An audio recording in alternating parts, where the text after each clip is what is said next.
Bienvenue dans cette encyclopédie vidéo de la coopération. On va voir plein de choses et dans cette première vidéo, on va voir comment l'utiliser, qu'est-ce qu'il y a dedans et donc comment vous pouvez profiter de cette encyclopédie.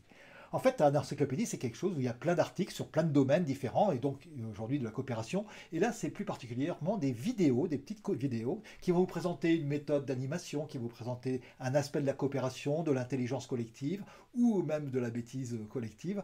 Et on va voir plein de choses comme ça. Alors, ils sont issus des trucs d'animation que j'ai publiés depuis 2017 sur les réseaux sociaux, sur mon blog, etc.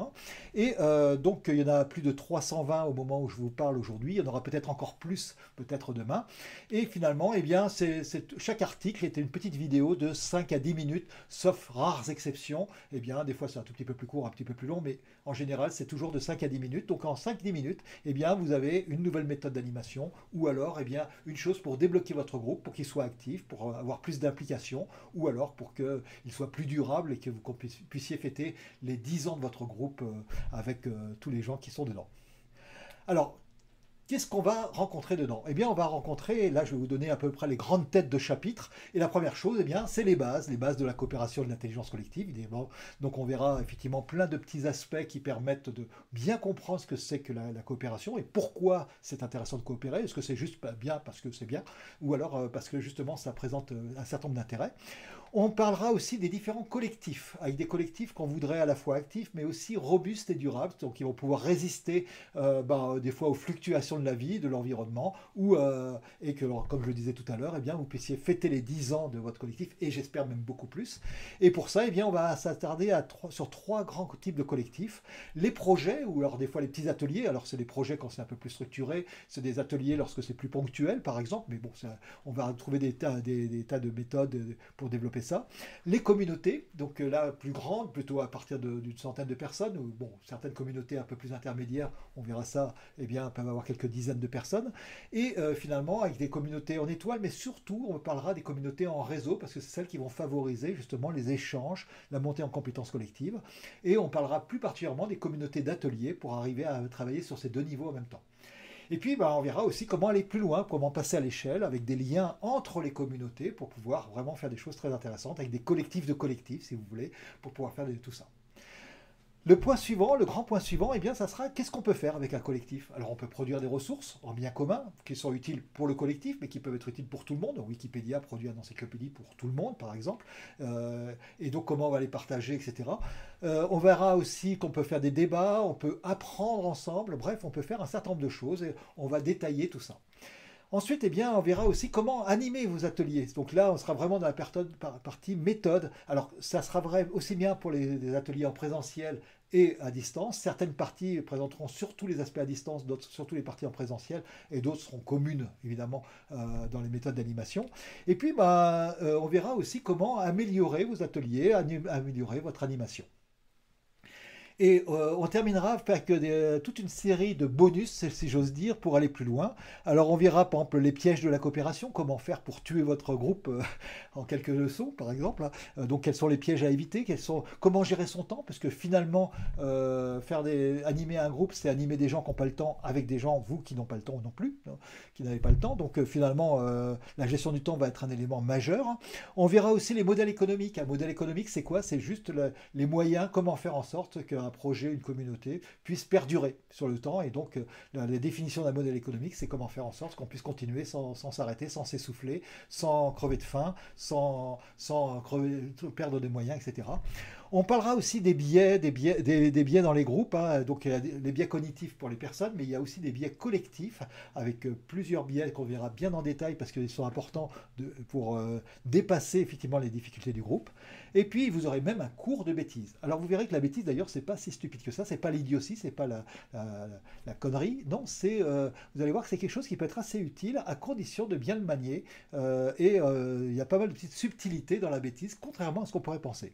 Et ensuite une série sur la complexité. Alors je vous rassure, complexe, on a l'impression que ça veut dire compliqué, mais non, la complexité, c'est pas compliqué, c'est d'ailleurs le nom de la série. La complexité, c'est quand plusieurs choses interagissent entre elles. Alors ça peut être vrai sur un réseau biologique, mais c'est vrai sur un réseau humain également.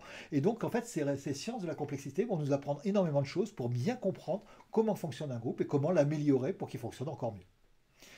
Alors, comment vous allez pouvoir profiter de toutes ces vidéos mises à votre disposition et cette fois, contrairement au truc d'animation, classées de manière à ce que vous puissiez retrouver facilement les choses. Eh bien, justement, vous allez pouvoir vous focaliser en naviguant dans les différents éléments sur les vidéos qui vous intéressent. Mais je vous conseille aussi de vous promener un petit peu au hasard des fois parce qu'il y a ce qu'on appelle la sérendipité. La sérendipité, c'est la définition scientifique, c'est de dire chercher une aiguille dans une botte de foin et à la place, eh bien, trouver la fille du fermier. Bon, ça c'est la définition un peu particulière, mais en gros ça veut dire eh ben, on cherche quelque chose et puis on trouve autre chose. Mais c'est très bien parce que peut-être ça va vous donner des idées que vous n'aviez pas sur des choses nouvelles que vous pourriez faire et auxquelles vous n'aviez pas pensé jusqu'à maintenant.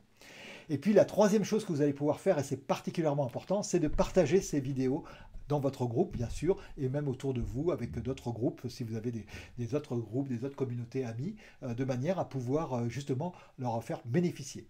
Et pour ça, eh bien, ces vidéos n'ont pas de copyright. Elles ont au contraire ce qu'on appelle une licence Creative Commons.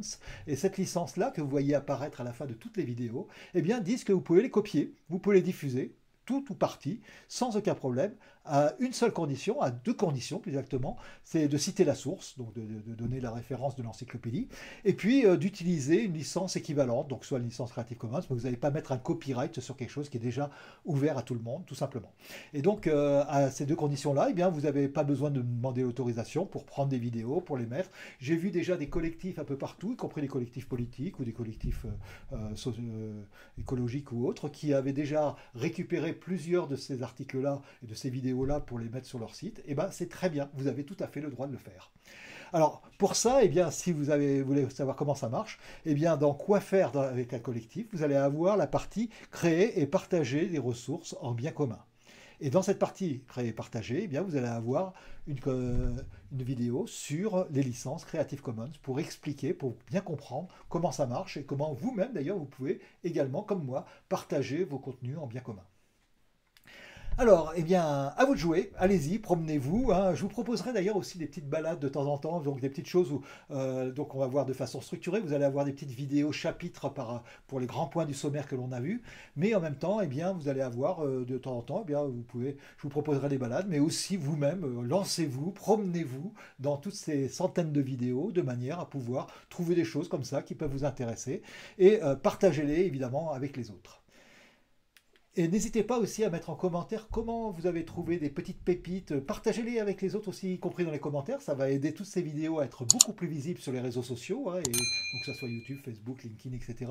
Mais également sur mon blog et puis tous les blogs amis qui republient ces vidéos. Et je vous propose aussi de télécharger mes conseils personnalisés. Alors, c'est un petit document gratuit d'une quarantaine de pages dans lequel je commence par vous poser des questions. Alors, est-ce que par exemple, votre communauté, c'est un projet simplement? Est-ce qu'elle est déjà établie? Est-ce qu'elle est toute nouvelle? Quelle est sa taille? Etc. Un certain nombre de questions. Et en fonction de vos réponses à ces questions, eh bien, je vous enverrai vers des conseils totalement personnalisés.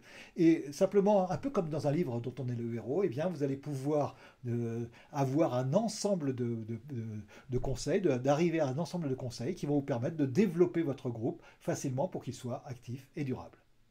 Alors rendez-vous pour les prochains chapitres, pour les différents sommaires de l'encyclopédie, de la vidéo de la coopération.